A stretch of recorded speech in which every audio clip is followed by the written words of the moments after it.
اللہ من الشیطان الرجیم بسم اللہ الرحمن الرحیم نحمدہ ونصلی علی رسولہ الکریم والمہدی الموعود علیہ الصلاۃ والتسلیم اما بعد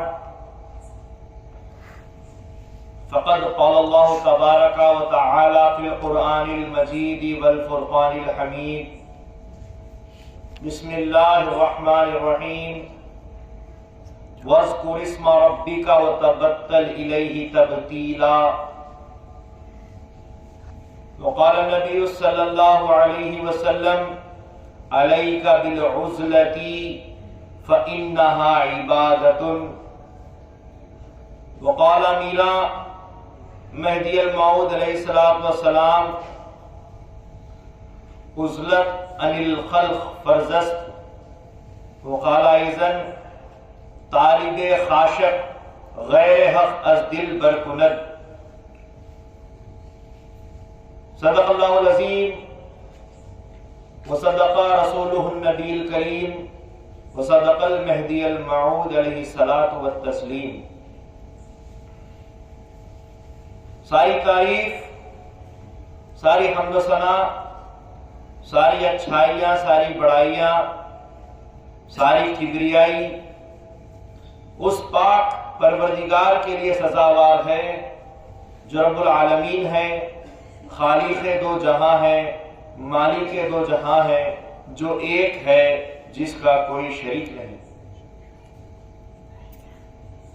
درود و سلام ہو سرور کائنات حضرت محمد رسول اللہ صلی اللہ علیہ وسلم پر اور آپ کے تمام اہل بیت اطہار اور آپ کی تمام ذریات پر۔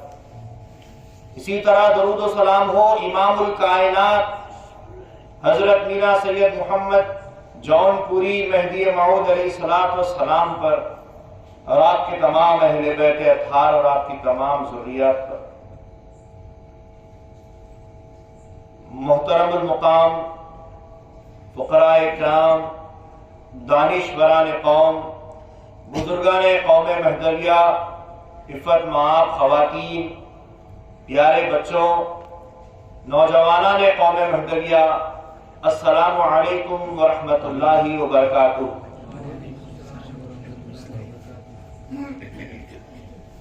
محترم بزرگوں و دوستوں، اللہ کا یہ بڑا فضل و کرم رہا ہے ہم پر کہ اس کی خاطر، اس خدا تعالیٰ کی خوشنودگی کی خاطر، اس کی رضا کی خاطر، اس کی یاد اس صورت میں ہم منا رہے ہیں کہ مہدی موعود علیہ السلام کی سیرت سن اور سنا رہے ہیں۔ آج اس مجلس کا 12واں حصہ ہوا جاتا ہے۔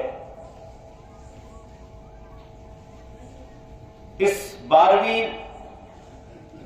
مجلس کی ابتدا امامنا مہدی موعود علیہ السلام کے فرمائے ہوئے، بتائے ہوئے فرائض ولایت میں سے ایک فرض عزلت عن الخلق کو لے کر ہم آج کی نشست کا آغاز کریں گے۔ حاضرین گرامی، سب سے پہلے جان لینا چاہیے کہ عزلت عن الخلق کسے کہتے ہیں۔ عزلت عن الخلق یعنی مخلوق سے دوری، عزلت کہتے ہیں تنہائی۔ مخلوق سے دوری اور تنہائی کا نام عزلت ہے۔ عزلت عن الخلق، مخلوق سے دوری اختیار کرو۔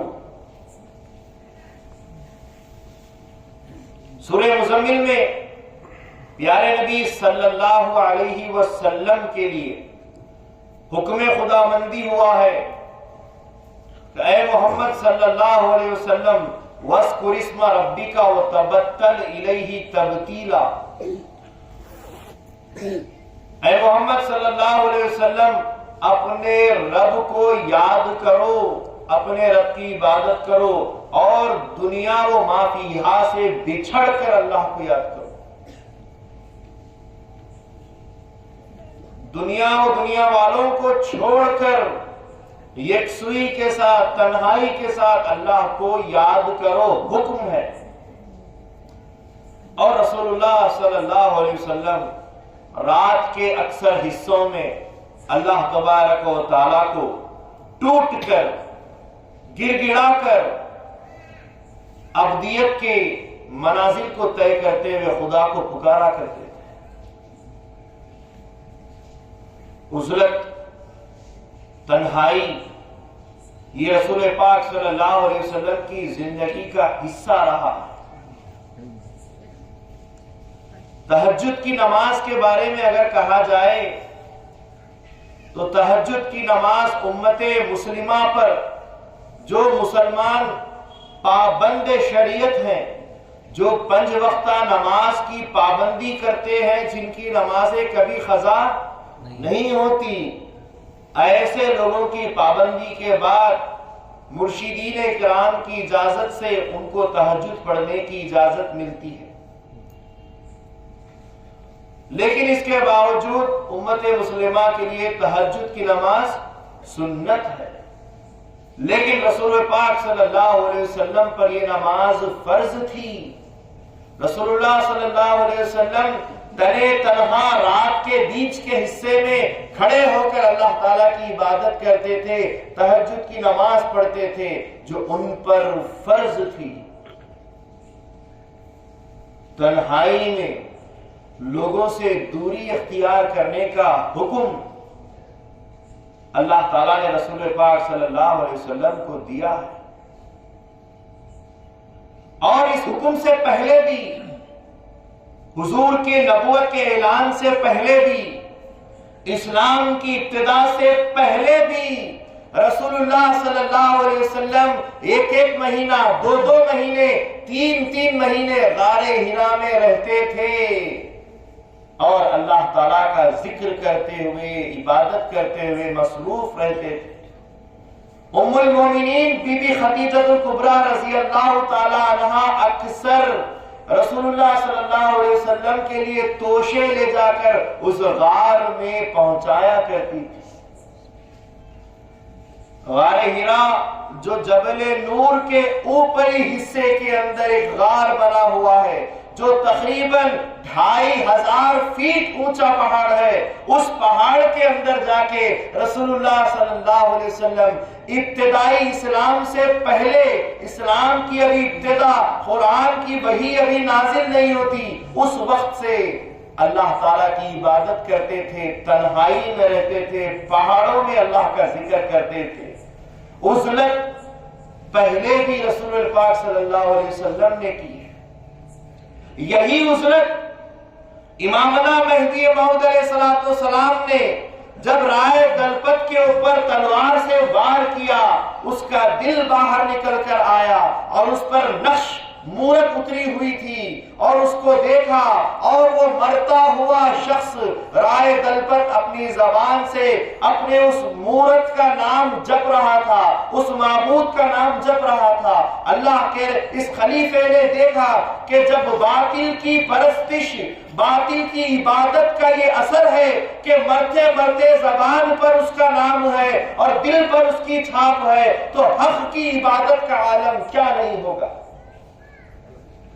اسی بنا مہدی موعود علیہ السلام جاذب بحق ہوئے اور 12 سال تک اپنے گھر میں اللہ تبارک و تعالیٰ کی عبادت میں، ذکر میں، فکر میں، نمازوں میں مصروف رہے۔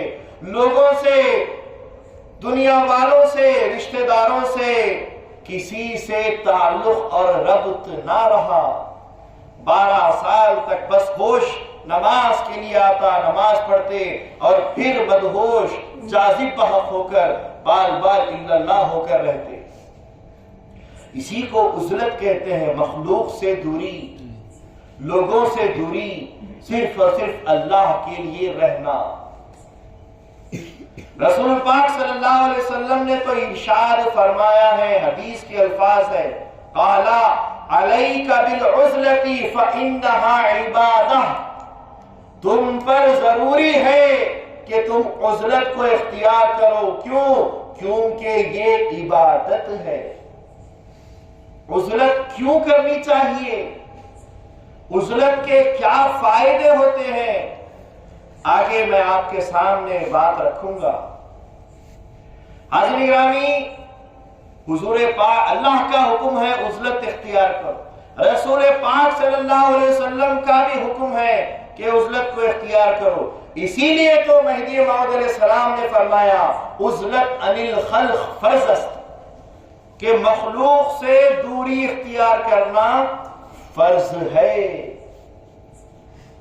یہاں تک کہ ایک مرتبہ رسول پاک صلی اللہ علیہ وسلم نے فرمایا من اخلص للہ 40 یوما، جس نے اللہ کے لیے 40 دن کی تنہائی اختیار کی، ظہرت ینابیع الحکمت من قلبی علی لسانی، تو اس کے دل سے حکمت کی ایسے نہریں بہنا شروع ہوتی ہے جو اس کی زبان سے پھر ادا ہونا شروع ہو جاتی ہے۔ جب انسان 40، حضور کا فرمان ہے، جب انسان 40 دنوں تک لوگوں سے دوری اختیار کر کے 40 دنوں تک کہیں بیٹھتا ہے، جس کو صوفیہ کی زبان میں چھلا بیٹھنا کہتے ہیں، اگر بیٹھتا ہے تو اس کے اندر ایک مقام پیدا ہو جاتا ہے۔ کیسا مقام؟ اس کے دل سے حکمت کی نہریں بہنا شروع ہوتی ہے جو بہتی ہوئی اس کی زبان سے ادا ہو جاتی ہے۔ یہ عزلت رسول پاک صلی اللہ علیہ وسلم کے ہی زمانے میں نہیں، اس سے بھی پہلے دوسرے انبیاء کے زمانے میں بھی رہی ہے۔ جب موسیٰ علیہ السلام کو توریت چاہیے تھی، اللہ کی کتاب، اللہ کی قانون کی کتاب مانگنی تھی، تو موسیٰ کلیم اللہ علیہ السلام طور پہاڑ پر گئے، طور سینا پر گئے اور وہاں پر 40 دن کا چھلا بیٹھا۔ 40 دن تک اللہ کی عبادت میں اللہ سے کلام کرتے ہوئے گزارا اور اپنی قوم کو اپنے بھائی حضرت ہارون علیہ السلام کے حوالے کر کے گئے۔ 40 دنوں کے بعد اللہ کی طرف سے عطا ہوئی، اللہ کا فرمان ہوا، اللہ کی وحی نازل ہوئی، توریت نازل ہوئی، اور اس توریت کو لے کر پھر آپ واپس آئے۔ 40 دن کا آنکڑا بڑا خاص ہے۔ رسول پاک صلی اللہ علیہ وسلم فرماتے ہیں جو آدمی 40 دنوں تک نماز کو پکڑ لیتا ہے، پھر 40 دنوں کے بعد نماز اس کو پکڑ لیتی ہے۔ فرمانے نبی کہ 40 دن اگر تم محنت کر لو تو 40 دنوں کے بعد اس عبادت کا پھل تم کو ملنے لگتا ہے۔ حاضرین گرامی، رسول پاک صلی اللہ علیہ وسلم اکثر عزلت میں رہا کرتے۔ غار حرا کا آپ نے واقعہ سنا، غار ثور میں بھی رسول پاک صلی اللہ علیہ وسلم ابو بکر صدیق رضی اللہ عنہ کے ساتھ پہنچے، مکہ سے ہجرت کرتے ہوئے غار حرا تو 2500 فیٹ اونچا تھا، غار ثور کتنا اونچا ہے؟ 5500 یا 6500 فیٹ اونچا۔ فقیر گیا ہے، غار حرا چڑھا ہے، غار حرا چڑھنے میں 1.5 سے 2.25 گھنٹے لگتے ہیں اور اترنے میں آدھا گھنٹہ لگتا ہے، لیکن غار ثور چڑھنے میں 4 سے 4.5 گھنٹے لگتے ہیں اور 1.5 گھنٹہ اترنے میں لگتا ہے۔ ہم ہندوستانی زمین پر چلنے پھرنے والے انسان اتنی طاقت نہیں رکھتے کہ پہاڑوں پر چڑھ جائے۔ ہاں پھر بھی پہاڑی آدمی جو ہوتے ہیں، جیسے افغان کے لوگ، کشمیر کے لوگ جو پہاڑوں پر چڑھتے اترتے ہیں، پھر بھی وہ جلدی چڑھ جاتے ہیں، لیکن ہم جیسوں کو، چونکہ فقیر 2017 میں گیا تھا اچھا خاصا جوان جب بھی تھا آج بھی ہے. تو جب چڑھا تھا تو 1.5 گھنٹہ غار ہیرا کو لگا اور 4.5 گھنٹے غار ثور کو لگے. لیکن رسول پاک صلی اللہ علیہ وسلم نے اس پہاڑ کو حضرت ابوبکر صدیق رضی اللہ عنہ کے ساتھ رات کے حصے میں چڑھائی کی اور منٹوں میں وہاں پہنچ گئے. اور پھر وہاں پہنچ کر 1 نہیں 2 نہیں 3 دن وہاں گزارے. اس کو بھی تو عزلت ہی کہیں گے. مخلوق سے دوری، لوگوں سے دوری، دشمنوں سے دوری، سب سے دوری اختیار کر کے عبادت کرتے. جب شب برات آئی، حضرت بی بی عائشہ صدیقہ رضی اللہ تعالیٰ عنہا روایت پیش کرتی ہے کہ 14 تاریخ تھی شعبان المعظم کی. رات کے وقت، آدھی رات کے وقت میں نے دیکھا کہ حضور اپنے بستر پر نہیں ہے. رسول پاک صلی اللہ علیہ وسلم اپنے بستر پر نہیں ہے. اندھیرے میں بی بی نے حضور کو ڈھونڈنا شروع کیا، رسول پاک صلی اللہ علیہ وسلم کو ڈھونڈنا شروع کیا. اتنے میں رسول پاک صلی اللہ علیہ وسلم کو بی بی نے پا لیا. کہاں؟ کمرے کے ایک کونے کے حصے میں حضور صلی اللہ علیہ وسلم نماز کی حالت میں، سجدے کی حالت میں وہاں پر مصروف عبادت میں. بی بی کو اطمینان ہو گیا کہ حضور موجود ہے. بی بی انتظار کرنے لگی نماز ختم ہونے کا. حضور نماز میں مصروف ہے، سجدے میں مصروف ہے. بی بی کافی دیر تک انتظار کرتی رہی یہاں تک کہ بی بی کو خوف ہونے لگا کہ کہیں رسول پاک صلی اللہ علیہ وسلم کی روح پرواز تو نہیں ہو گئی، آپ کا وصال تو نہیں ہو گیا. تو بی بی نے رسول اللہ صلی اللہ علیہ وسلم کے انگوٹھے، پیر کے انگوٹھے مبارک کو ہاتھ لگایا تو انگوٹھے نے حرکت کی. تو بی بی سمجھ گئی کہ حضور موجود ہے، لیکن اللہ سے ایسے مل چکے ہیں. کیونکہ حضور خود فرماتے ہیں نماز اللہ کے دربار ہے، لیکن سجدہ اللہ سے سب سے قرب کا مقام. بندہ اللہ سے سب سے قریب کون سی جگہ ہوتا ہے؟ سجدے میں ہوتا ہے. رسول اللہ صلی اللہ علیہ وسلم سجدے میں اتنے محو ہو چکے ہیں، اتنا ڈوب چکے ہیں، خدا سے مل چکے ہیں کہ تمام مخلوق، بیوی، بچے، گھر، ہر چیز کو چھوڑ دیا ہے. اس کو عزلت نہیں تو اور کیا کہیں. مخلوق سے دوری اسی کو کہتے ہیں. حاضرین گرامی، اسی طریقے سے ایک مرتبہ رسول پاک صلی اللہ علیہ وسلم سے کسی صحابی نے پوچھا کہ یا رسول اللہ صلی اللہ علیہ وسلم، ہم میں سب سے افضل مقام کون رکھتا ہے؟ ہمارے درمیان سب سے زیادہ افضل مقام کس کا ہے؟ تو رسول پاک صلی اللہ علیہ وسلم فرماتے ہیں جس نے اپنی ذات کو اور جس نے اپنے مال و متاع کو اللہ کے لیے خرچ کر دیا، وہ سب سے زیادہ افضل مقام ہے. اور پھر رسول پاک صلی اللہ علیہ وسلم نے فرمایا کہ وہ بھی سب سے زیادہ افضل مقام رکھنے والا ہے جس نے لوگوں کے شر سے بچنے کے لیے پہاڑوں میں جا کر عبادت کر لی ہو. یہ بھی سب سے زیادہ افضل مقام رکھنے والا ہے. حاضرین گرامی، اتنا ہی نہیں، رسول پاک صلی اللہ علیہ وسلم کے دربار میں تعلیم حاصل کرنے والے ہو گیا؟ بولو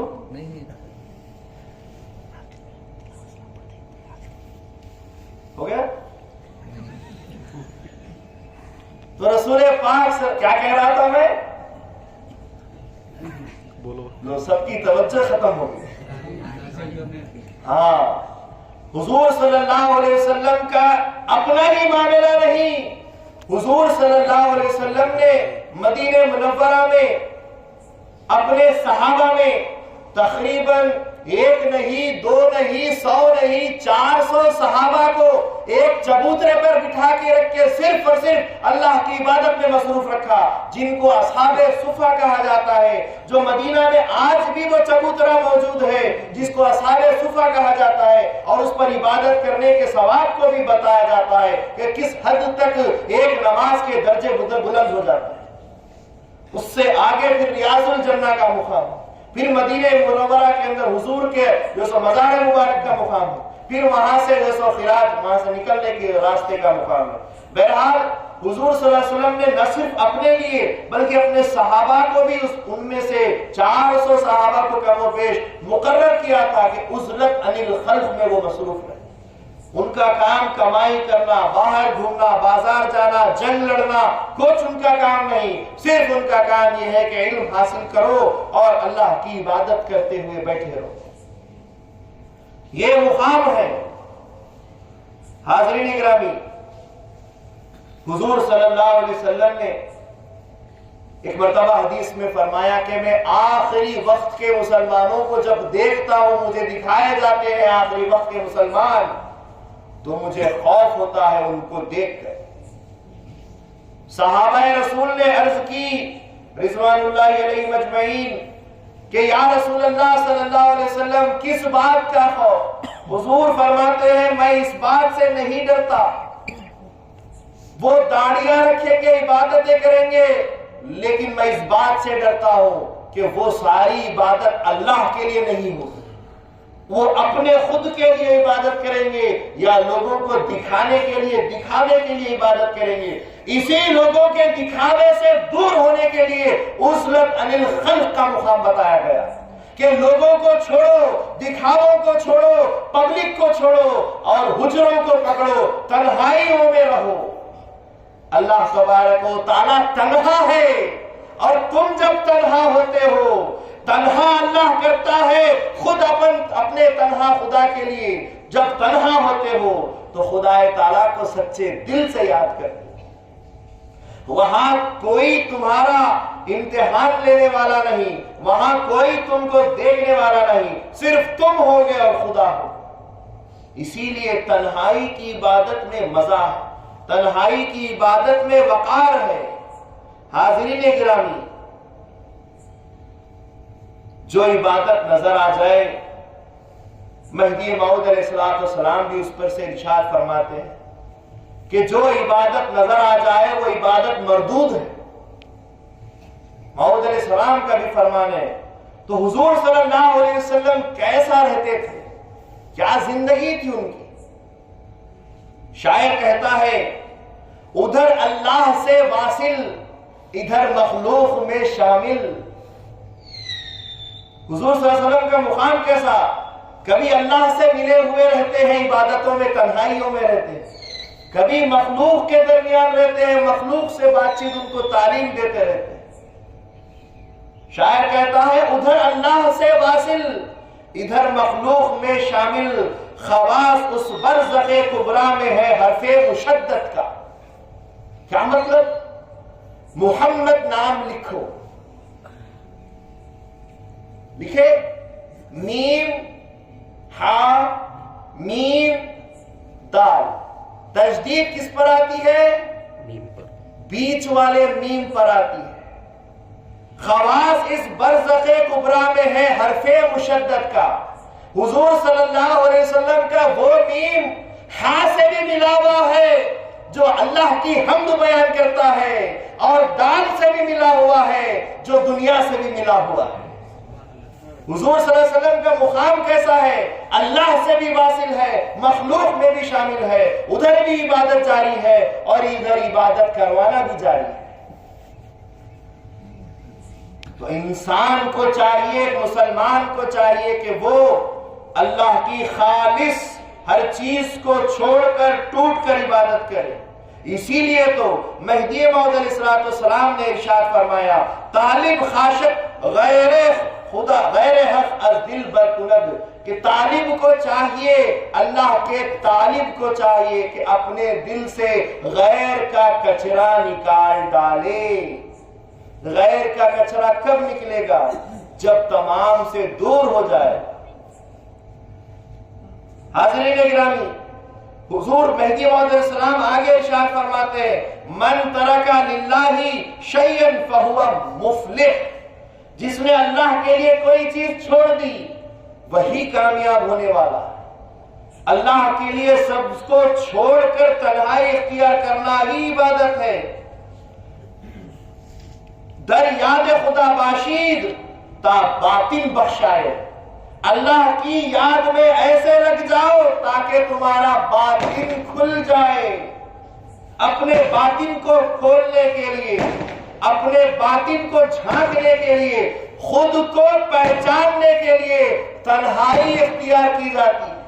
ایک مرتبہ مہدی موعود علیہ السلام کے پاس ایک شخص آیا اور اس نے سوال کیا، دار دنیا میں دیدار جائز کہتے ہو، کیسے جائز ہے؟ مہدی موعود علیہ السلام فرماتے ہیں ہاں، دار دنیا میں ان سر کی آنکھوں سے دیدار کرنا جائز ہے. میں کوئی ثبوت نہیں دوں گا، بلکہ تجھ سے یہ کہتا ہوں کہ ایک کمرے میں تو 8 دن کے لیے بیٹھ جا اور اللہ کا ذکر جیسا کہ میں سکھاتا ہوں کرتے چلے جا. 8 دن کے بعد تو خود جان جائے گا کہ اللہ تعالیٰ کا دیدار دنیا میں ممکن ہے یا نہیں. اس نے موت کے حکم پر حجرے میں گیا، اپنے آپ کو بند کر لیا، اللہ کے ذکر میں مصروف ہو گیا.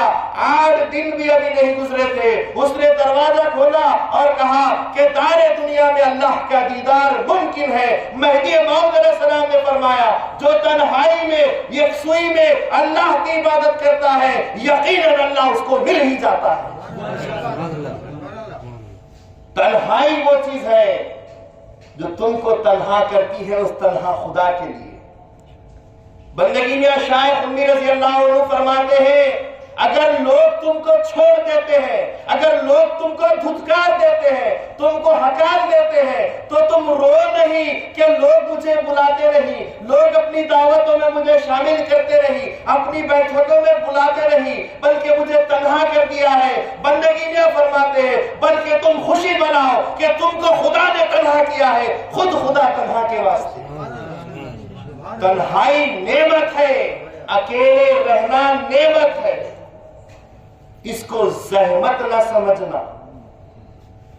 تنہائی کس سے ہے؟ مہدی موعود علیہ السلام فرماتے ہیں ہر مومن کے 4 دشمن ہوتے ہیں. کتنے؟ 4 دشمن ہوتے ہیں، 2 ظاہر اور 2 باطن. 2 ظاہر میں اور 2 باطن میں. صحابہ مہدی نے عرض کی میرا جی فرمائیے کون سے 4 ہیں وہ چیزیں؟ مہدی موعود علیہ السلام نے فرمایا مومن کے ظاہر 2 دشمن دنیا اور مخلوق ہے. دنیا دشمن ہے ہماری، ہمارا یہ مخلوق دشمن ہے ہماری. اسی لیے تو قرآن میں اللہ نے کئی جگہ پر ارشاد فرمایا انما اموالکم و اولادکم فتنہ، بے شک تمہارا مال یعنی تمہاری دنیا اور تمہاری اولاد یعنی تمہاری یہ مخلوق جو تم سے رشتوں ناتوں کی وجہ سے جڑی ہوئی ہے یہ تمہارے لیے فتنہ ہے. اگر خدا کی ریاضت عبادت میں یہ شامل رہتے ہیں تو فتنہ نہیں، لیکن اگر خدا کی خدائی بندگی سے روکتے ہیں تو تمہارے لیے سب فتنہ. پھر کہا کہ باطنی 2 دشمن کون ہیں؟ کہا کہ تمہارے سینے میں رہنے والا تمہارا نفس اور دوسرا آزاد گھومنے والا شیطان. یہ 2 باطنی دشمن ہیں، ان سے لڑنا پڑے گا، ان سے لڑ کر تنہا رہنا پڑے گا، تب ہی جا کر اللہ تعالیٰ کی عبادت حاصل ہو. حاضرین گرامی، تنہائی میں جب عبادت کرتے ہیں عزلت عن الخلق، جب خلق کو، دنیا کو، لوگوں کو، سب کو چھوڑ کر جب عبادت کرتے ہیں کتنے چیزوں کا فائدہ ہوتا ہے. رسول پاک صلی اللہ علیہ وسلم فرماتے ہیں کہ لوگ اگر تنہائی میں رہنے لگے تو وہ شخص غیبت سے بچ جاتا ہے، کیونکہ کوئی ہوگا ہی نہیں کہ جس کی وہ غیبت کرے. چغلی سے بچ جاتا ہے، جھوٹ بولنے سے بچ جاتا ہے. جھوٹ کس کو کہے گا؟ کوئی رہے گا تو اس کو جھوٹ کہے گا. جھوٹ سے بچ جاتا ہے، حسد سے بچ جاتا ہے. کس سے حسد کرے گا؟ کوئی نہیں ہے تیرے حجرے میں، تیری تنہائی میں. تکبر، کس پر فخر کرے گا؟ کوئی نہیں ہے فخر کرنے کے لیے. فضول کلامی، بیکار باتیں کس سے کرے گا؟ کوئی نہیں ہے کرنے کو. دھوکہ دینا، کس کو دھوکہ دے گا؟ کسی کو دھوکہ نہیں دے سکے گا. غصب، غصہ کرنا، کس پر غصہ کرے گا؟ کوئی نہیں ہے. اسی طریقے سے تہمتیں لگانا، ہر چیز سے جب انسان بچ جاتا ہے، یہ منہ ہلنا بچ جاتا ہے، صرف کان کام کرنے لگتے ہیں، یہ سانس کام کرنے لگتی ہے، یہ آنکھ کام کرنے لگتی ہے، تو دھیرے دھیرے ان کی طاقت بڑھنے لگتی ہے۔ یہ کان زمینی آوازوں کے ساتھ ساتھ آگے بڑھتے بڑھتے زمین کے نیچے کی آواز بھی سننے لگتے ہیں، آسمان کے اوپر کی آواز بھی سننے لگتے ہیں۔ یہ آنکھیں تنہا رہتے رہتے پھر تنہائیوں کی چیزوں تک نظریں پہنچتی ہیں۔ یہ معاملات کسی مسلمان کے لیے نہیں، غیر مسلمان کے لیے بھی ممکن ہے، جو سادھو سنت بیٹھ کر جنگلوں میں بیٹھ جاتے ہیں، ممکن ہے۔ حاضرین گرامی، حضرت سیدنجی خاتم مرشد رضی اللہ تعالیٰ عنہ اور شہاب الدین شہاب الحق رضی اللہ تعالیٰ عنہ، جن کا بحریہ مبارک ایک 2-4 دن میں آنے والا ہے، یہ دو ہستیاں چھوٹے سے بچے تھے۔ فرشتے آسمانوں میں یہ آواز لگاتے رہتے تھے، سیدن جی چھابو جی، سیدن جی چھابو جی۔ ایک سنت سادھو تھا جس کی پرواز آسمانوں تک تھی، وہ بھی اکثر آسمانوں میں جاتا آتا تھا۔ ایک مرتبہ اس نے بھی آواز سنی، سیدن جی چھابو جی، سیدن جی چھابو جی۔ حیران ہو گیا۔ وہ جس مقام پر تھا، ایک بار اس کو اس کے مقام پر چھوٹے چھوٹے بچوں کی جوتیاں نظر آئی۔ حیران ہوا، جوتی کہاں اتارتے ہیں؟ باہر اتارتے ہیں، اور آگے جانے کے لیے پھر جوتی اتار کر آگے جاتے ہیں۔ تو جوتی یہاں اتری ہے تو جانے والا اس سے بھی آگے گیا ہے۔ یہ چھوٹے چھوٹے جوتیاں چھوٹے چھوٹے بچوں کے، ان کی جوتیاں یہاں ہے تو ان کے مقام آگے چلے گئے۔ حیران ہو گیا، انتظار کرنے لگا۔ جب وہ دونوں چھوٹے چھوٹے بزرگ آئے، انہوں نے اپنے جوتیاں پہننا شروع کی۔ اس سادھو نے کہا کہ یہاں تک کیسے پہنچے؟ کہا کہ یہاں تک نہیں، ہم تو عرش تک جا کر آتے ہیں، اور ہر آسمان پر فرشتے اعلان کرتے رہتے ہیں کہ سیدن جی چھابو جی آ رہے ہیں، سیدن جی چھابو جی جا رہے ہیں۔ بولے میں اتنے وقت سے عبادت کر رہا ہوں، آگے نہیں بڑھا۔ کہا کہ تو اتنا بڑھ گیا، اس کی وجہ یہی ہے کہ تو نے تنہائی اختیار کی۔ اگر آگے بڑھنا چاہتا ہے تو اس آسمان کے لیے لا الہ الا اللہ محمد رسول اللہ پڑھنا پڑے گا، ایمان لانا پڑے گا، تب وہ آسمان تیرے لیے کھل سکتا ہے۔ تو جان لیا کہ یکسوئی تنہائی وہ مقام رکھتی ہے کہ آپ کو چند آسمانوں تک پہنچا سکتی ہے۔ اسی لیے تو تنہائی اختیار کی جاتی تھی۔ مہدی موعود علیہ السلام اس تنہائی کے فائدے بتاتے ہیں کہ قطع تعلق کرنا، سب سے تعلق توڑ دینا۔ کن سے؟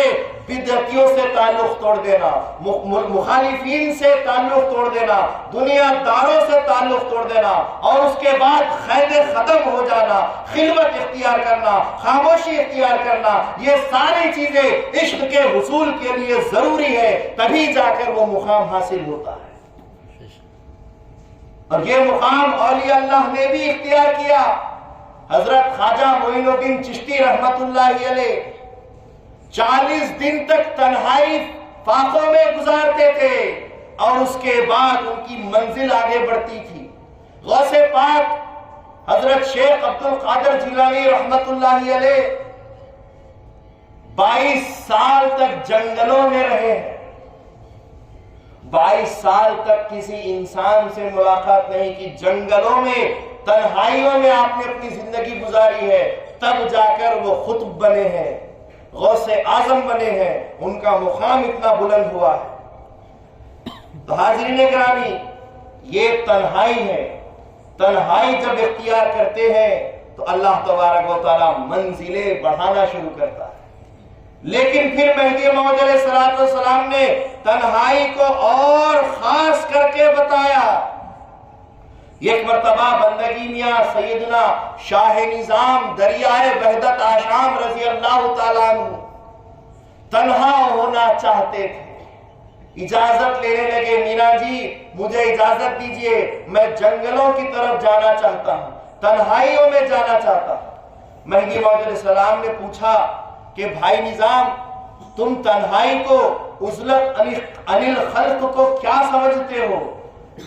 اکیلے جنگلوں میں جا کر بیٹھ جانا، کیا اس کو تنہائی کہتے ہیں؟ نہیں، حقیقت میں عزلت کے معنی، تنہائی کے معنی یہ ہے کہ وہاں رہو جہاں خدا کی بات کہہ سکو یا خدا کی بات سن سکو۔ خدا کا گھر وہ گھر ہے جہاں دنیا کی کوئی بات نہیں ہوتی، صرف خدا کی بات کہتے ہیں اور خدا کی بات سنتے ہیں۔ عزلت عن الخلق کا یہ مقام ہے، اللہ والوں کی صحبت اختیار کرنا، اور جو اللہ والے نہیں ہیں ان کی صحبتوں کو چھوڑ دینے کا نام ہی عزلت عن الخلق ہے۔ ایک مرتبہ حضرت سیدنا شاہ قاسم مشتہد گرو رحمت اللہ علیہ حیدرآباد مشیرآباد، جس کو زمستان پور کے نام سے یاد کیا جاتا تھا، اس مقام پر اپنا دائرہ باندھے ہوئے تھے، اور اس دائرے کے سامنے ایک جوگی رہتا تھا، ایک جوگی رہتا تھا جو اپنی من موج مستی میں رہتا تھا۔ اس نے دیکھا کہ 15 دن 20 دن ہو گئے ہیں دائرے سے دھواں نہیں نکلا، مطلب کہ دائرے میں فاقہ چل رہا ہے، 15-20 دن سے دائرے کے لوگ بھوکے ہیں، فاقوں میں ہیں۔ اس نے ایک کیمیا تیار کیا تھا، اگر وہ پتھر پر ڈالے یا پھر لوہے پر ڈالے تو سونا بن جائے۔ اس نے اس کیمیے کو جمع کیا تھا، وہ کیمیا لے کر آیا۔ جوگی ہے، تنہا رہتا ہے، لیکن ایک مقام اس کو بھی حاصل ہوا ہے، اس نے کیمیا تک جمع کر لیا ہے۔ وہ کیمیا سیدنا بندگی میاں سیدنا شاہ قاسم مشتہد گرو رحمت اللہ علیہ کے پاس لا کر دیتا ہے کہ میں دیکھتا ہوں کہ کئی دن سے آپ کے تمام ماننے والے بھوکے رہتے ہیں، فاقہ زدہ رہتے ہیں، یہ لیجئے اور اپنا فاقہ توڑیے، کچھ کھا لیجئے۔ بندگی میرا سیدنا شاہ قاسم مشتہد گرو رحمت اللہ علیہ وہ کیمیا ہاتھ میں لیتے ہیں اور کنویں میں پھینک دیتے ہیں۔ جو ہی کنویں میں پھینکنا تھا، اس سنت سادھو نے آہوزاری شروع کر دی کہ میری اتنے سالوں کی تپسیا، میری اتنے سالوں کی محنت غارت کر دی، اس کو اٹھا کر آپ نے پھینک دیا، نہیں چاہیے تھا تو واپس کر دیتے، پھینک کیوں دیا؟ اسی وقت سیدنا شاہ قاسم مشتہد رحمت اللہ علیہ نے ایک چٹان، ایک پتھر پر اپنا لعاب دہن، اپنا پسخوردہ اس پر ڈالا، پھونک دیا، وہ پوری چٹان سونے کی ہو گئی، اور فرمایا تجھے جتنا سونا لینا ہے لے لے۔ سبحان اللہ، سبحان اللہ۔ اس جوگی کی آنکھیں پھٹی کی پھٹی رہ گئی، حیران پریشان ہو گیا کہ یہ کیسا ہوا، یہ کیسے ممکن ہے کہ آپ کے تھوک میں وہ تاثیر ہے؟ کہا کہ جو اللہ کے ذکر و فکر میں مست رہتا ہے اس کا یہ مقام حاصل ہو جاتا ہے، اس کی تنہائی، اس کا اکیلا پن اس کو وہ مقام حاصل نہیں کر پائی جو اللہ والوں کے ذکر و فکر میں اس کو حاصل ہو سکتی۔ اسی وقت اس نے توبہ کی اور اس نے مہدی موعود علیہ السلام کی تصدیق کی، مسلمان ہوا، ایمان لے آیا، تصدیق کی، اور پھر حضرت نے اس کا نام رکھا میاں جوگی محمد۔ سبحان اللہ۔ یہ اللہ والوں کی صحبت، مخلوق سے دور ہو کر اللہ والوں کی صحبت اختیار کرنا، اس کو کہتے ہیں اپنی حقیقت کو پہچاننا، اس کو کہتے ہیں۔ ایک مرتبہ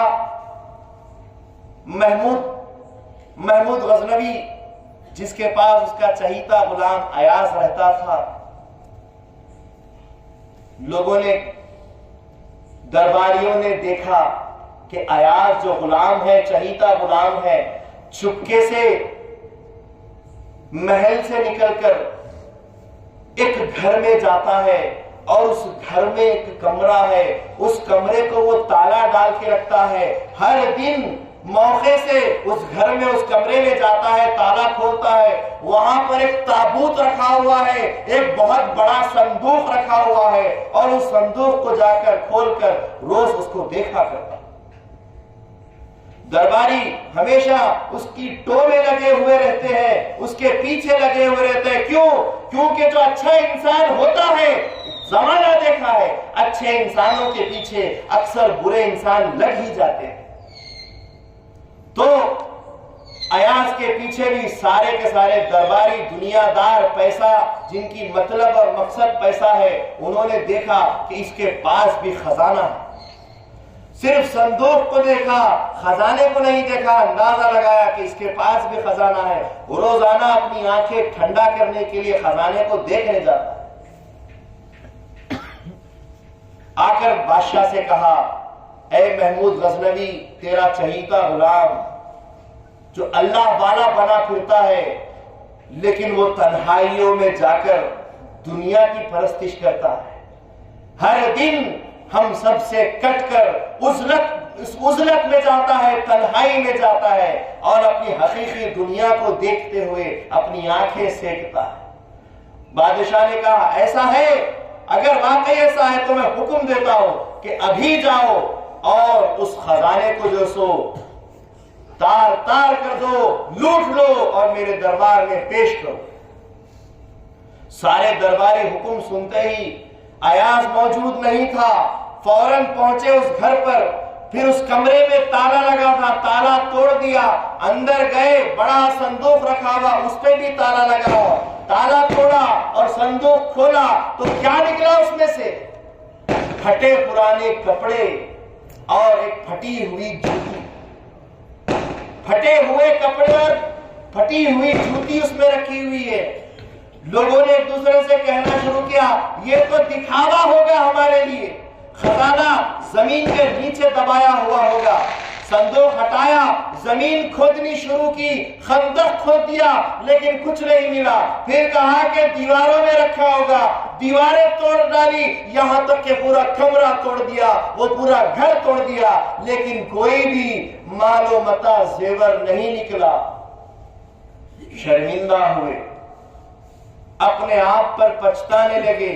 بادشاہ کے پاس چہرے لال لیے ہوئے، گرد و غبار میں مٹی کے چہرے لیے ہوئے پورے پہنچے. اور بادشاہ نے کہا، کہاں ہے پورا پیسہ، کہاں ہے پوری دولت؟ کیا آپس میں بانٹ لیے؟ کیا پوری کھا لیے؟ کہا کہ تو بڑا رحم و کرم کرنے والا بادشاہ ہے، تو اگر چاہے تو ہم کو پھانسی دے دے، جلاد سے کہہ کر ہماری گردنیں کٹا دے، ہم اف نہیں کہیں گے، لیکن تو بڑا مہربان بھی ہے، اگر کرم کر دے تو ہمارے اوپر بڑی مہربانی ہو جائے گی، ہماری جان بخش دے تو عین نوازش ہو جائے گی. بادشاہ نے کہا، وہ سب تو ٹھیک ہے، پیسہ کہاں ہے؟ کچھ نہیں ملا. کہا کہ میں چاہوں تو تمہیں سزا دے دوں، لیکن جس کا مال تم نے لوٹا ہے، جس کی تم نے توہین کی ہے، جس کی تنہائیوں کا راز تم نے چاخ چاخ کر دیا ہے، سب کے سامنے لا دیا ہے، میں چاہتا ہوں کہ وہی تم کو دنڈ دے، وہی تم کو سزا سنائے. ایاز کو بلایا گیا، ایاز آیا، سارا ماجرا سامنے آیا. ایاز نے کہا کہ مجھے ان سے کوئی مطلب نہیں ہے، تو ان کو معاف کر دے، انہوں نے جو کچھ بھی کیا اپنی احمقانہ عقل کی وجہ سے کیا. پھر اس کے بعد بادشاہ نے پوچھا کہ اے ایاز، یہ کپڑے، یہ جوتیاں، یہ جو تو تنہائی میں جا کر اس کو دیکھتا رہتا ہے، کیا یہ شرک نہیں؟ کیا یہ شرک خفی نہیں کہ اللہ کی عبادت کرنی چاہیے، تنہائیوں میں اللہ کو پکارنا چاہیے، تو جا کر جوتی اور پھٹے کپڑے دیکھتا ہے، کیا یہ شرک نہیں کرتا؟ تو ایاز کہتا ہے، نہیں نہیں میرے آقا، نہیں یہ شرک نہیں ہے، بلکہ اپنی حقیقت کو ہمیشہ دیکھنے جاتا ہوں کہ ایاز بادشاہ کے پاس سے نوازا جا رہا ہے، لیکن تو اپنی حقیقت کو مت بھول کہ تو پھٹے پرانے کپڑے اور پھٹی جوتیوں میں رہا کرتا تھا. اپنی حقیقت کو مت بھول. اسی طریقے سے ہر انسان اپنے تنہائیوں میں جا کر اپنی حقیقت کو پہچانے کہ تو کچھ بھی نہیں ہے، ایک مٹی کا ڈھیر ہے، ایک مٹی کا پتلا ہے، اللہ کا معمولی ایک حقیر بندہ ہے. یہ ہماری تنہائیوں میں ہماری حقیقت کو جب ہم پہچانیں گے، عاجزی اور انکساری کو پہچانیں گے، تبھی نیست ہوں گے. جب نیست ہوں گے اسی وقت اس ہست کی منزل پر، اس ہست کی ذات میں ضم ہوں گے. جب ڈوبیں گے تبھی تو پار ہوں گے. یہ ڈوبنا پڑتا ہے. حاضرین گرامی، حضرت شیخ مصطفیٰ گجراتی رحمت اللہ علیہ کو دربار اکبری میں جب تنگ کیا جاتا تھا، پریشان کیا جاتا تھا، اور اکبر ہر جمعے کے دن سلام کر کے پوچھتا کیا ہماری طرف سے کوئی تکلیف تو نہیں، کیا ہماری دعوت میں کوئی تکلیف تو نہیں. کیسی دعوت کہ پنجرے میں خاردار کھوٹے لگاتے، صرف رکوع میں رہتے، اٹھتے تو کانٹے چبھتے، بیٹھتے تو کانٹے چبھتے. ایسی دعوت، ایسی جیسے ان کی مہمان نوازی ہو رہی ہے، اور بادشاہ پوچھتا ہے کہ ہماری طرف سے کوئی تکلیف تو نہیں. تو بادشاہ کو حضرت شیخ مصطفیٰ گجراتی رحمت اللہ علیہ کیا فرماتے ہیں؟ منز بیگانگا ہرگز نرنجم کہ باہم ہر چے کرد آشنا کرد. کہ مجھے تم جیسے بیگانوں سے کوئی کام نہیں ہے. جو کچھ بھی میرے ساتھ ہو رہا ہے میرا خدا کر رہا ہے، اور وہ مجھے منظور ہے. دنیا کی فکر نہیں ہے، لوگوں کی فکر نہیں ہے، بس اللہ کی فکر ہے، اور اللہ جس حال میں رکھے ہم راضی رہتے ہیں. یہ تنہائی کا مقام. ان کو تنہا رکھتے تھے، کیسا رکھتے تھے؟ ایسا رکھتے تھے. لیکن اس تنہائی میں بھی حضرت شیخ مصطفیٰ گجراتی رحمت اللہ علیہ شاکر بخدا رہتے تھے، اللہ پر شکر کرتے ہوئے رہتے. تو حاضرین گرامی، امامنا مہدی موعود علیہ السلام کا سفر چل رہا ہے. 18واں مقام، 17واں مقام احمد آباد آیا. اب احمد آباد سے امامنا مہدی موعود علیہ السلام کا سفر شروع ہوا. اللہ تعالیٰ کا حکم ہوا کہ ہجرت کر پٹن کی طرف جا، پٹن کی طرف جا. مہدی موعود علیہ السلام حکم خدا پر پٹن کے لیے نکلے تو راستے میں سانتیج مقام آیا. اس سانتیج مقام پر ایک انوکھا واقعہ پیش آیا. گجرات کے بادشاہ کے یہاں ایک بڑے بزرگ رہتے تھے، درباری رہتے تھے، ملک بڑے، جن کے انتقال کے بعد ان کے بیٹے نے ان کی وزارت، ان کا مقام حاصل کرنا چاہا. بادشاہ نے وہ مقام نہ دیا، کچھ اور مقام دیا. لیکن مقام کے مطالبے میں جھگڑا ہو گیا، مارم ماری ہو گئی، اور کچھ ناحق قتل ہو گئے. وہ تھے حضرت بندگی میاں سیدنا شاہ نعمت مخراز بیتت رضی اللہ تعالیٰ عنہ، جو دربار سے فرار ہوئے، اور ان کے ساتھ ایک بڑی جماعت یلغار کرنے والی بادشاہ کے مخالف قوم جیسے ان کے ساتھ دینے لگی، جو باغی کہلانے لگے. وہ باغی قوم بادشاہ کی حکومت سے، ان کے سپاہیوں سے بچ کر، مال لوٹ کر غریبوں میں بانٹتے ہوئے جا رہی تھی. اچانک مقام سانتیج آیا. مقام سانتیج میں مہدوی حضرات نے ایک دائرہ باندھا اور وہاں اذان دینے لگے. عصر کی اذان ہونے لگی. جیسے ہی عصر کی اذان ہوئی، بندگی میاں شاہ نعمت جو ساتھیوں کے ساتھ گھوڑے پر جا رہے تھے، اذان سنی، وہیں اپنا گھوڑا روکا. سب نے کہا کیوں روکا ہے؟ کہا کہ اذان سنی ہے، نماز پڑھوں گا. اللہ کے دربار میں حاضر ہمیشہ رہنے والے اللہ کو پسند رہتے ہیں، نمازی اللہ کو پسند آتے ہیں. موت کے وقت بھی نماز کی طرف آگے بڑھنے والے اللہ کو پسند آتے ہیں. گرفتار کرنے والی فوج پیچھے لگی ہوئی ہے، موت کا سایہ پیچھے سے آ رہا ہے، اور حضرت نماز پڑھنے کے لیے تیار ہے. یہ اللہ والوں کی شان ہے. ایسے اللہ والوں کو اللہ اپنے دین کی خدمت کے لیے چن دیتا ہے. بندگی میاں شاہ نعمت نماز پڑھنے کے لیے کھڑے ہو گئے. ساتھیوں نے کہا کہ پیچھے گرفتاری کے لیے فوج آتی ہے. کہا تم جاؤ، میں نماز پڑھوں گا. سب چلے گئے. حضرت شاہ نعمت رضی اللہ عنہ گھوڑے سے اترے اور وہاں پر وضو کیا. ایک روایت میں آتا ہے کہ باوضو ہی رہتے تھے، بس گھوڑے سے اترے اور رکعت باندھی، نماز پڑھ رہے ہیں. فوج آئی، گھوڑے کو دیکھا، نمازی کو دیکھا، نزدیک گئے. کچھ نے کہا کہ نعمت ہے، کچھ کہنے لگے کہ نہیں کوئی مسافر ہے. اللہ تبارک و تعالیٰ نے شاہ نعمت کے چہرے کو ان کی آنکھوں میں بدل دیا. وہ شاہ نعمت کو دیکھ کر بھی نہیں پہچان سکے.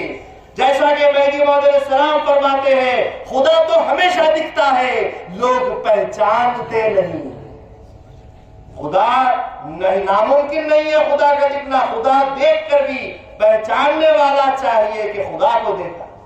اسی طریقے سے اللہ والوں کو دیکھ کر اللہ والے ہیں پہچاننے والی نظر چاہیے. بہرحال اسی کشمکش میں سپاہیوں نے کہا کہ گھوڑوں کے ٹانکوں کے نشان آگے نظر آتے ہیں، وہ جا رہے ہیں، ہم پیچھا کریں. سب چلے گئے. شاہ نعمت رضی اللہ عنہ نماز سے فارغ ہوئے. آواز اذان کی جہاں سے آئی تھی وہاں پہنچے. مہدی موعود علیہ السلام کا دائرہ مل گیا. مہدی موعود علیہ السلام کے دائرے میں پہنچے. نماز عصر کے بعد موعود علیہ السلام جو اکثر بیان قرآن فرمایا کرتے تھے، مہدی موعود علیہ السلام قرآن کا بیان کرنا شروع کر دیتے ہیں. اس قرآن کا بیان سن کر مہدی موعود علیہ السلام کی بیان کی تاب میں وہ لوہا تلوار بن گیا، وہ جو سو لوہا کندن بن گیا، سونے کا ہی بن گیا. آپ روتے گئے یہاں تک کہ مہدی موعود علیہ السلام کے بیان کے ختم کے بعد آپ جو سو نماز مغرب پڑھے اور نزدیک گئے کہ میرا جی میں بہت بڑا گناہگار ہوں، میں نے کیسے کیسے ظلم کیے ہیں، کیا میری توبہ ممکن ہے؟ موعود علیہ السلام نے فرمایا حقوق اللہ میں کوتاہی کی ہے، اللہ معاف کر دے گا، لیکن اگر بندوں کے حق میں کوتاہی کی ہے تو بندوں سے معافی مانگنی پڑے گی.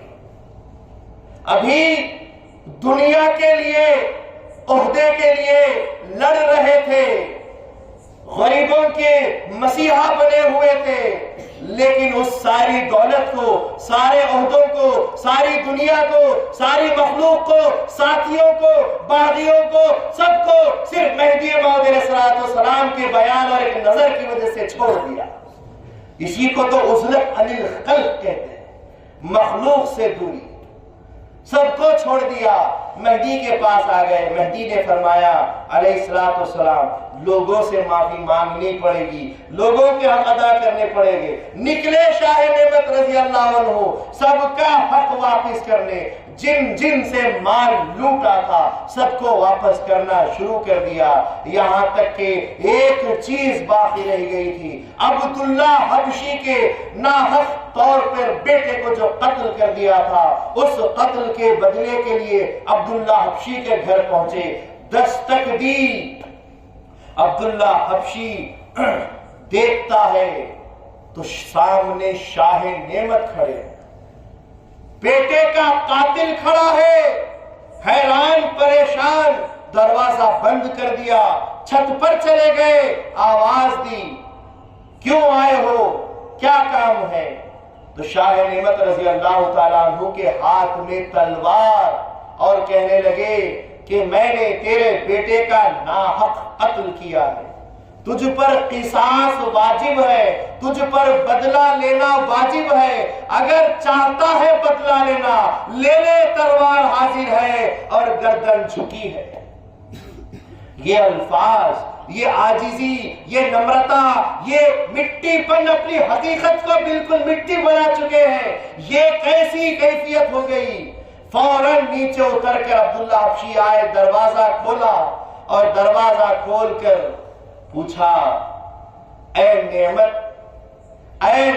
تم کو یہ نعمت کہاں سے ملی؟ اے نعمت تم کو یہ نعمت کہاں سے ملی؟ تم تو بڑے جوشیلے انسان، بڑے بہادر پہلوان انسان، اور یہ عاجزی کا موم کا پتلا کیسے بن گئے؟ دو رنگی چھوڑ، یک رنگ ہو جا، سراپا موم ہو یا سنگ ہو جا. تم جو پتھر کے بنے ہوئے تھے یہ موم کے کیسے بن گئے؟ تم جو یلغار پہ آتے تھے یہ تلوار لے کر گردن کیسے جھکا کر آ گئے؟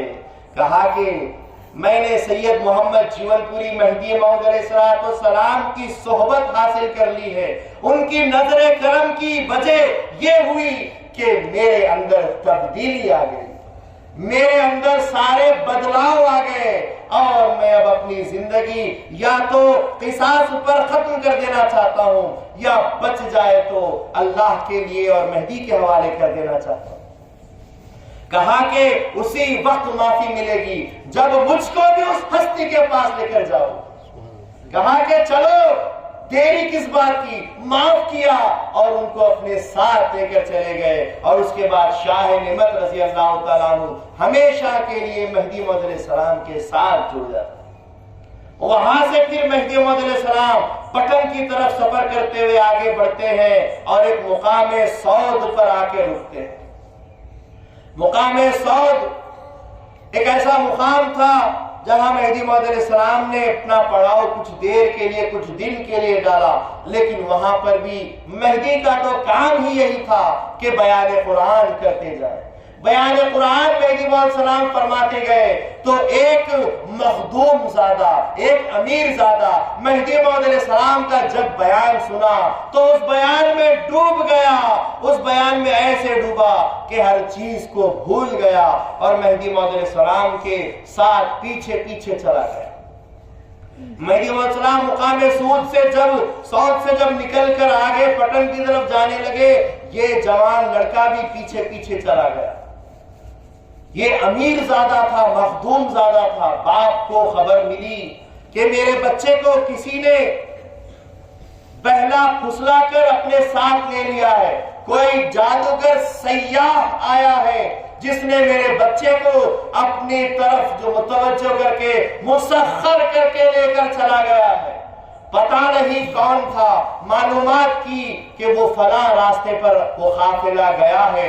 تلوار لیے ہوئے اس مقام پر پہنچے مہدی موعود علیہ السلام جو ہر پل پل کی من جانب اللہ خبر رکھتے ہیں, جو فرماتے ہیں علمت من اللہ بلا واسطۃ جدید اليوم, اللہ کی جانب سے روزانہ مجھے بغیر واسطے کے تازہ تعلیم عطا ہوتی ہے. اس کے آنے پر مہدی موعود علیہ السلام کو خبر ہو گئی. مہدی موعود علیہ السلام ایک چٹان پر بیٹھ گئے اور بیان قرآن شروع کر دیا. جو ہی بیان قرآن ہونے لگا وہ باپ جو اپنے بیٹے کو تلاش کر رہا تھا وہ آ گیا اور بیان سن کر تلوار کہیں کھو دی, تلوار کہیں چھوڑ دی اور نزدیک روتے ہوئے آ کر بیٹھ جاتا ہے.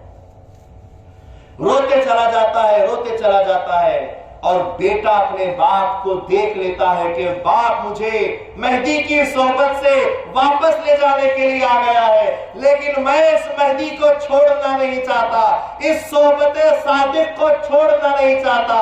یہ جو میں نے عزلت اختیار کی ہے, گھر بار وطن دولت باپ ماں سب چھوڑ دی ہے, اب میں واپس اس دنیا میں اس مخلوق میں شامل ہونا نہیں چاہتا. بیٹا اپنے آپ کو چھپاتے ہوئے چھپنے لگا. مہدی موعود علیہ السلام آگے بڑھنے لگے, مہدی موعود علیہ السلام آگے بڑھنے لگے. باپ بھی مہدی کی محبت میں, اللہ کے عشق میں وہ بھی پیچھے پیچھے جانے لگا. اور جاتے جاتے بیٹے کے پاس باپ آتا ہے اور کہتا ہے اے میرے پیارے بیٹے, تو کیوں گھبرا رہا ہے, تو کیوں پریشان ہو رہا ہے, تجھے مہدی کی صحبت میں جانا ہے تو چلا جا. تیرا پیدا ہونا میرے لیے خوش قسمتی ہے کہ ایسی اولاد کو جنم دیا ہوں جو اللہ کے راستے پر جا رہی ہے. تو کیا تیرا باپ بھی تیرے ساتھ چلتا ہے. دنیا کو چھوڑ کر, دنیا و ما فیہا کو, ہر چیز کو چھوڑ کر اللہ کی طلب میں اللہ کے راستے پہ جانا ہی عزلت عن الخلق کا مقام ہے. اس عزلت کے ساتھ پھر مہدی موعود علیہ السلام پٹن, پیرا پٹن پہنچتے ہیں جس کا نام نہرے والا بھی رہا ہے. ہجرت کا 19واں مقام پیرا پٹن ہے جس میں مہدی موعود علیہ السلام 180 میل کے فاصلے پر پٹن پہنچے اور 903 ہجری کے آخری مہینے چل رہے تھے. وہاں جب پٹن میں مہدی موعود علیہ السلام نے قدم رکھا آپ کو خوشبو آنے لگی. موعود علیہ السلام نے فرمایا بوئے عشق می آئے, بوئے عشق می آئے, مجھے یہاں سے عشق کی بو آ رہی ہے. اس کے بعد فرمایا نہرے والا مادر مومنہ است, نہرے والا مومنوں کی کھان ہے. پھر فرمایا کچھ آگے چل کر کہ عشق جون پور سے اٹھا اور گجرات پر برس گیا, گجرات نے اسے جھیل لیا. یہ فرماتے فرماتے مہدی موعود علیہ السلام پیرا پٹن میں داخل ہوئے اور قاضی خادن کے یہاں اس کے خانوادے میں مہدی موعود علیہ السلام نے قیام کیا. ایک شخصیت بڑی عجیب ہی شخصیت وہاں رہا کرتی تھی، جن کا نام رکن الدین مجذوب ہے۔ رکن الدین مجذوب رضی اللہ تعالیٰ عنہ برہنہ رہتے تھے، بغیر کپڑے رہتے تھے، ننگے بدن رہتے تھے، ہزاروں مریدوں کا مجمع ان کے پاس جمع رہتا تھا، اس مجذوب کے پاس۔ وہ عزلت عن الخلق رہتے تھے، مخلوق سے دوری۔ لیکن جیسے ہی مہدی موعود علیہ السلام کی آمد ہوئی، رکن الدین مجذوب رضی اللہ تعالی عنہ کہتے ہیں لاؤ کپڑے پہناؤ مجھے کہ آنکھوں والا آ گیا ہے، آنکھوں والا آ گیا ہے۔ تو مریدین کہنے لگے کہ آقا مرشد جی ہمارے سامنے کپڑے نہیں پہنتے ہو، اور وہ کوئی آیا ہے اللہ والا اس کے لیے کپڑے پہنتے ہو۔ تو رکن الدین مجذوب کہتے ہیں وہ جو آیا ہے وہ انسان کامل ہے، اور تم تو جانوروں کے جیسے ہو، تم جانوروں کی طرح ہو، بھلا تم سے کیا پردہ کرنا، پردہ اس انسان سے کرنا ہے جو واقعی کامل انسان بن کر آیا ہے۔ تم سے تو کوئی حاجت نہیں ہے، حاجت اس سے ہے۔ یہ کہا، کپڑے منگوائے، کپڑے پہنے اور مہدی موعود علیہ السلام کے یہاں پہنچے، قاضی خادم کی خانقاہ میں پہنچے اور مہدی موعود علیہ السلام سے ملاقات کی، ان کی مہدیت کی تصدیق کی اور مہدی موعود علیہ السلام کی دعوت کے لیے مہدی موعود علیہ السلام سے التجا کی۔ مہدی موعود علیہ السلام نے دعوت قبول کی، اس دعوت کا اہتمام ہونے لگا، ایک نان اور دو کیلے، دو ماؤز سب کے لیے جو سو دعوت کے لیے لائے گئے۔ بازار میں دعوتی گڑبڑ کر رہے تھے کہ اتنے سارے لوگ مہدی کے ساتھ آئے ہیں، سب کی دعوت ہے۔ اس بازار میں حضرت بندگی میاں ملک برخوردار عرف ملک بخن جو شاہ خندمیر رضی اللہ تعالی عنہ کے ماموں ہے، سگے ماموں ہے، وہ ماموں اس گڑبڑ کو دیکھ کر پوچھتے ہیں کیا ہے، کیا ماجرا ہے، کیا حال چل رہا ہے؟ کہا کہ سید محمد جیون پوری ولی اللہ مہدی موعود تشریف لائے ہیں اور ان کی دعوت ہمارے پیر کر رہے ہیں۔ کہا کہ کوئی پیر آئے ہیں اور ان کی دعوت رکن الدین مجذوب کر رہے ہیں؟ کہا کہ میں بھی دیکھ لوں۔ پہنچے تو کیا دیکھا کہ سب کی دعوت ہو رہی ہے، اور مہدی موعود علیہ السلام سے کسی نے کہا کہ میرا جی رکن الدین مجذوب نے جو دعوت کی ہے، ہر آدمی کو ایک روٹی، دو کیلے آئے ہیں، نہ روٹی زیادہ پڑی نہ روٹی کم ہوئی۔ تو مہدی موعود علیہ السلام نے فرمایا کیوں نہ ہو کہ رکن الدین مجذوب اہل دل اہل حال ہے، وہ برابر ہر چیز کی کیفیت دیکھ لیتے۔ اس کے بعد ملک برخوردار آگے بڑھے، جن کو اکثر سارے کے سارے عوام پٹن کے رہنے والے صرف ملک بخن کے نام سے یاد کرتے تھے، پورا نام کسی کو پتا نہیں تھا۔ لیکن مہدی موعود علیہ السلام نے جب دیکھا تو کہا کہ آؤ ملک برخوردار، بندے کا آنا تمہارے لیے اور ایک ذات کے لیے ہوا ہے۔ ملک برخوردار آئے، مہدی موعود علیہ السلام کی حقانیت کو پہچانے اور ان کی مہدیت کو قبول کر کے ان سے بیعت کر لی۔ کچھ دیر کے بعد کہا میرا جی ایک عجیب شخصیت ہمارے یہاں موجود ہے، اگر آپ اجازت دے تو میں آپ کے پاس لے آؤں؟ کہا کہ ہاں بندے کا آنا انہی کے لیے ہوا ہے، جاؤ اور انہیں لے آؤ۔ جلدی جلدی پہنچے، یہاں بندگی میاں سیدنا شاہ خندمیر صدیق ولایت رضی اللہ تعالیٰ عنہ 3 سال کی عمر ہوئی، اللہ کی تجلی ایک ہوئی، اور 3 سال کی عمر میں اللہ کا عشق ان کو عطا ہو گیا۔ عمر بڑھتے گئی، عشق بھی بڑھتا گیا۔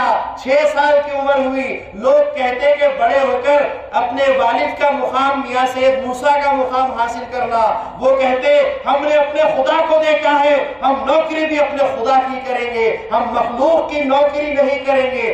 اسی وقت سے مخلوق سے دوری، عزلت عن الخلق کا معاملہ بندگی میاں کا چل رہا ہے۔ 12 سال کی عمر ہوئی، جذبے حق میں رہنے لگے۔ 16 سال کی عمر ہوئی، کھانا پینا سب چھوڑ دیا اور عشق میں مست رہتے تھے۔ نانا ان کے ملک مبارز الملک جو تھے، نصیر الدین ملک مبارز الملک، پریشان رہتے۔ یہ جائیداد، یہ سارا سب کچھ یہ انہی کا تو ہے۔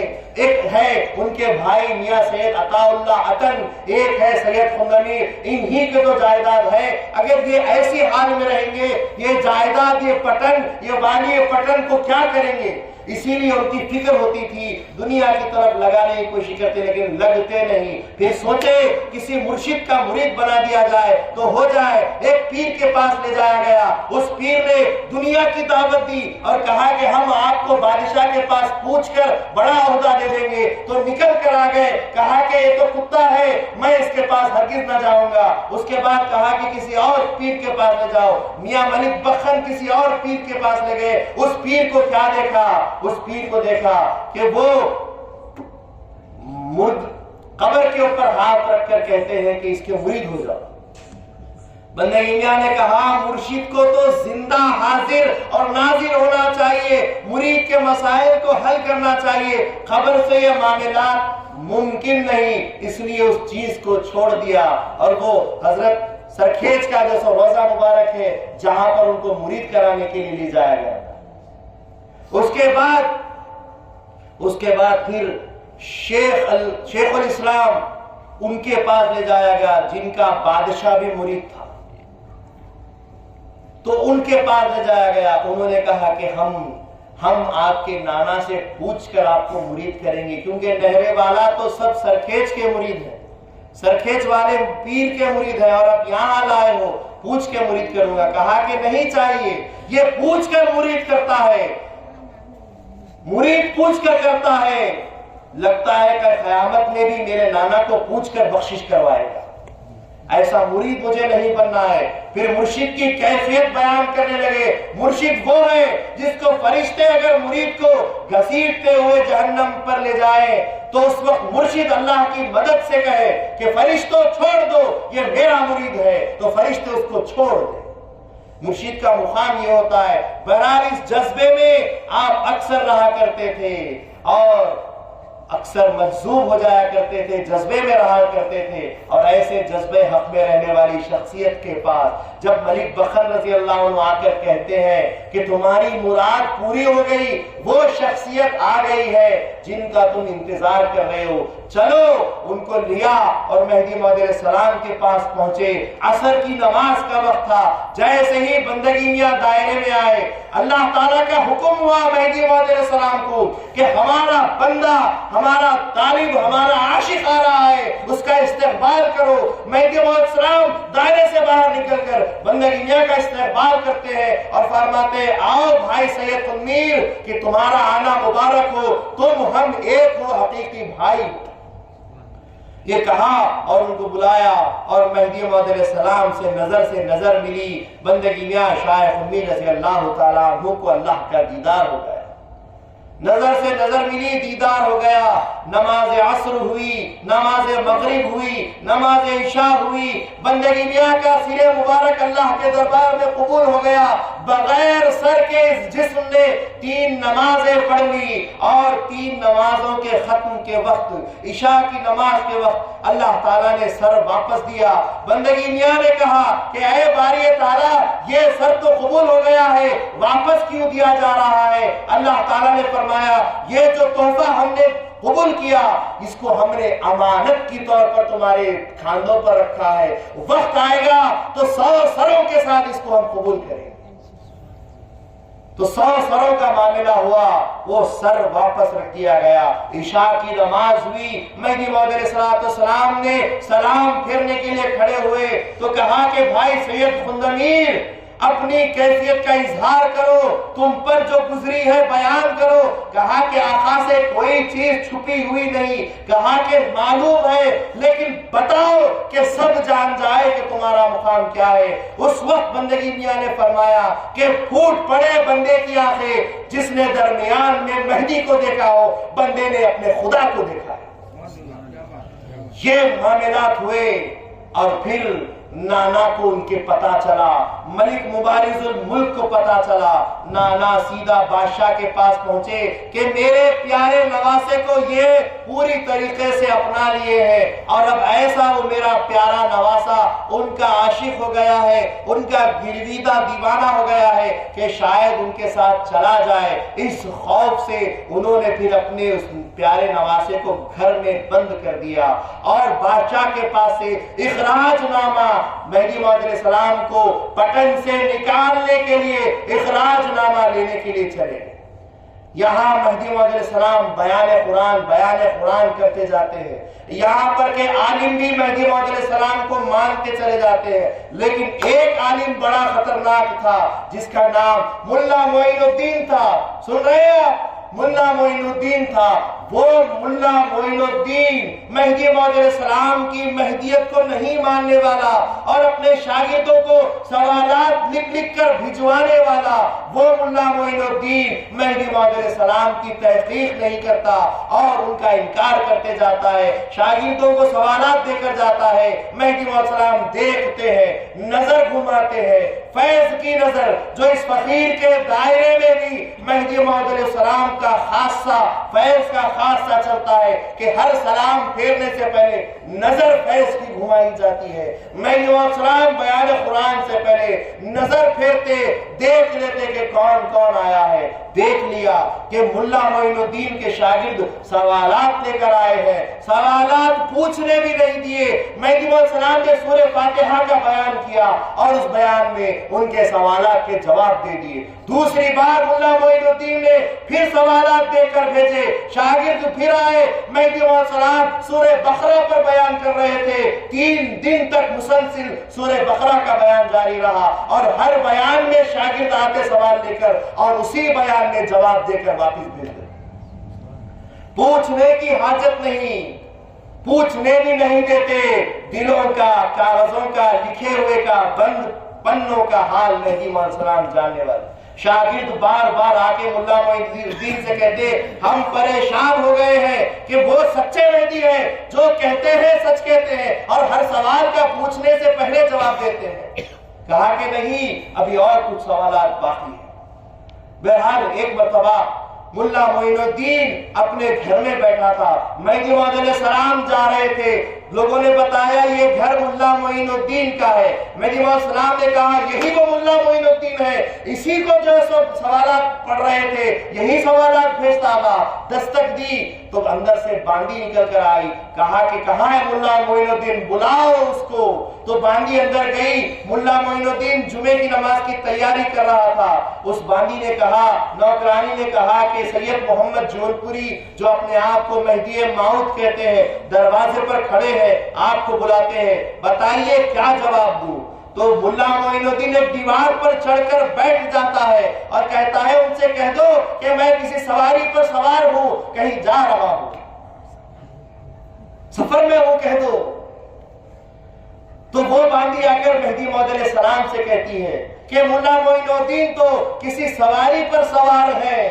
تو مہدی موعود علیہ السلام جو دلوں کے اندر کا حال جاننے والے، اس گھر کے اندر کی دیوار کی بھی حالت کو جاننے والے، مہدی موعود علیہ السلام فرماتے ملا معین الدین سے کہہ دینا کہ وہ جس سواری پہ سوار ہوا ہے اس کی کوئی منزل نہیں ہے، اس کی کوئی منزل نہیں ہے، فرما دیتے۔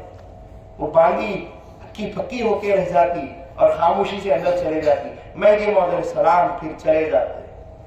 اس کے بعد مہدی موعود علیہ السلام کے پاس، بادشاہ کے پاس اخراج نامہ ملک مبارز الملک لے کر آتے ہیں اور سامنے پیش کرتے ہیں کہ بادشاہ کا حکم ہوتا ہے کہ آپ یہاں سے تشریف لے جائیں۔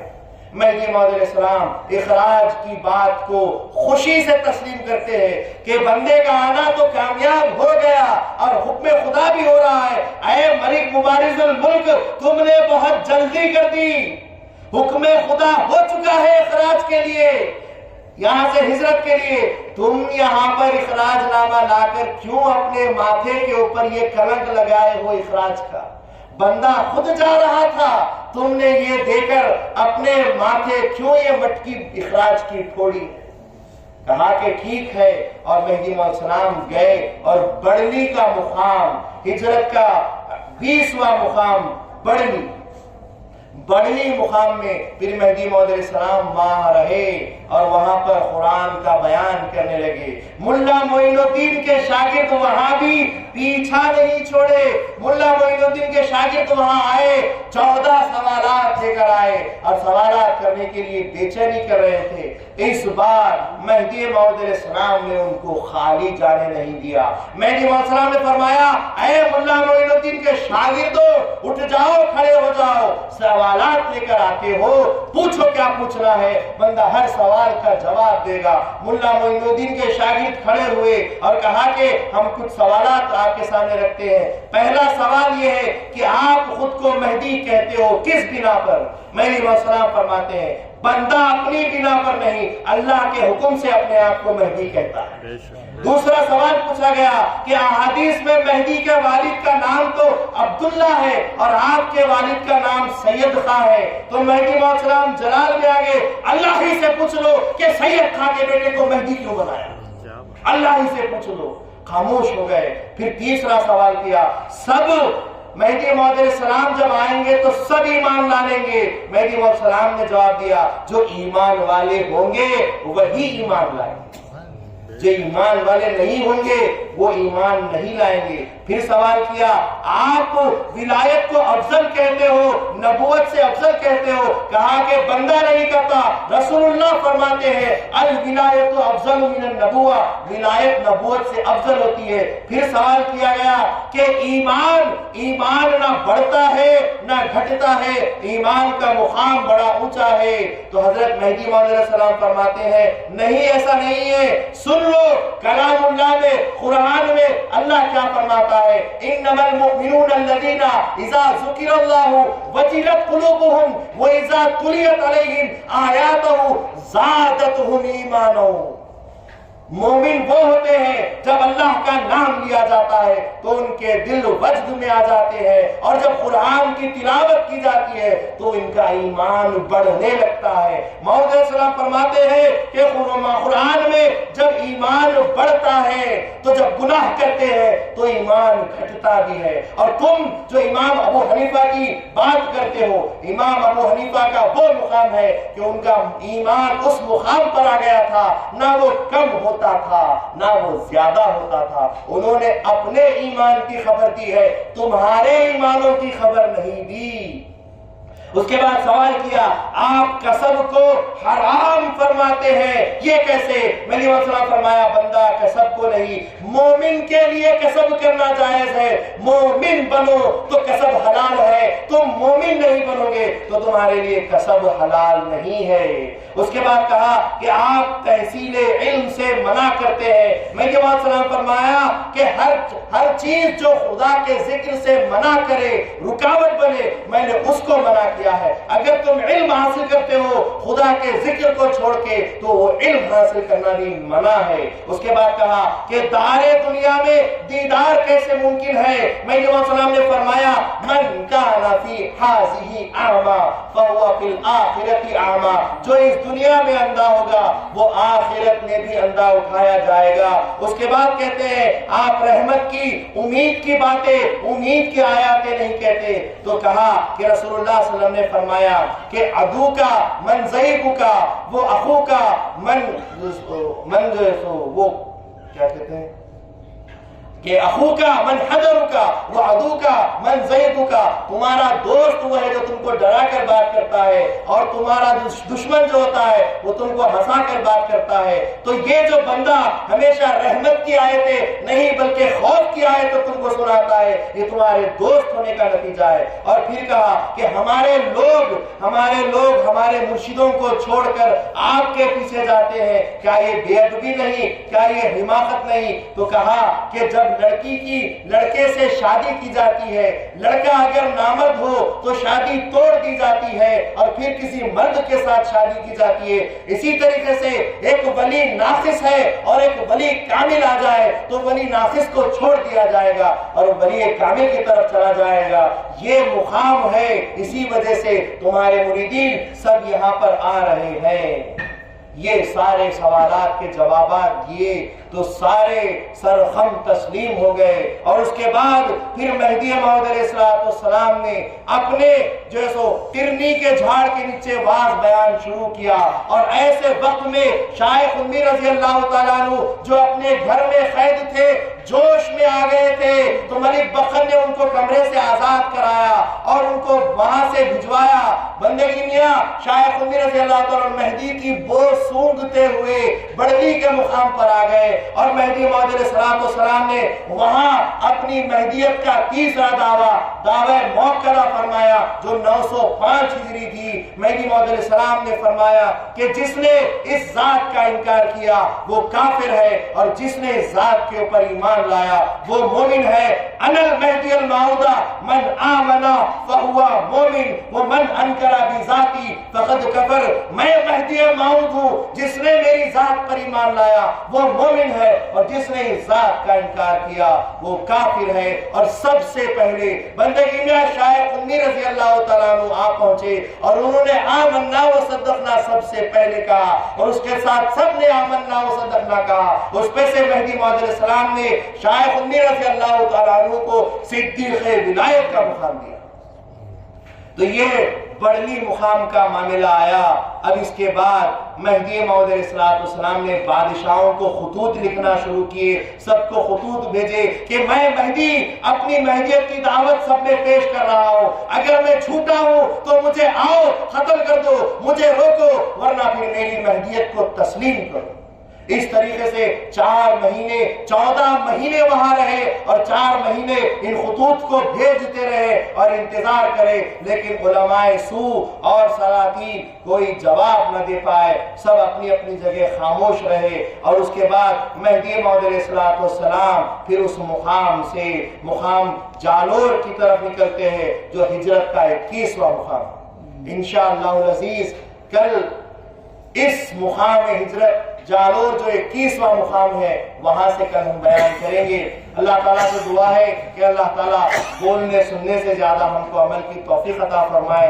اللہ سیرت کو جو بھی سنا رہا ہے، ہم سے پڑھا رہا ہے، اللہ تبارک و تعالیٰ اس کو قبول فرمائے اور اس پر ہم کو چلنے کی توفیق عطا فرمائے۔ ہمارے ایمان جو ان چیزوں کو سن کر بڑھ رہے ہیں، اللہ تعالیٰ ہمارے ایمان کو ایسے ہی اوپر چڑھاتے رہے، ہمارے ایمان میں جو سو تخفیف نہ کرے، ہمارا ایمان بڑھتا ہی رہے، یہاں تک کہ ایمان ذات خداست، ایمان اللہ کی جو ذات ہے اس مقام تک ہمارا ایمان پہنچ جائے کہ اللہ کا دیدار ہمیں بھی عطا ہو جائے، چاہے سر کی آنکھوں سے دیدار ہو جائے، چاہے دل کی آنکھ سے دیدار خدا ہو جائے، چاہے خواب میں اللہ کا دیدار ہو جائے، بس خدا کے دیدار کی ایک جھلک عطا ہو جائے تو ہماری زندگی، ہماری دنیا و آخرت اللہ پار کر دے۔ اللہ سے دعا ہے کہ اللہ تبارک و تعالیٰ ایسی مجلسیں ہم کو سجانے کی اور توفیق عطا فرمائے، آمین یا رب العالمین۔ وآخر دعوانا ان الحمدللہ رب العالمین۔